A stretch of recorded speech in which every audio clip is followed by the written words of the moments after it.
યુવાન પર કરાયેલા હુમલામાં આરોપીઓની ધરપકડ।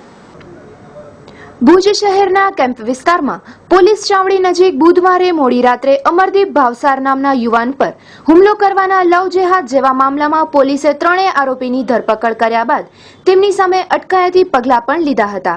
પોલીસ સૂત્રોના જણાવ્યા અનુસાર આ પ્રકરણમાં શહેરમાં કેમ્પ વિસ્તારમાં રહેતા સઈમ ઉર્ફે સેમ અનવર હુસેન સમેજા, અલી અકબર ચાકી અને હિરેન હરેશ ડાભી નામના ત્રણ યુવાનની બી ડિવિઝન પોલીસે વિધિવત ધરપકડ કરી હતી।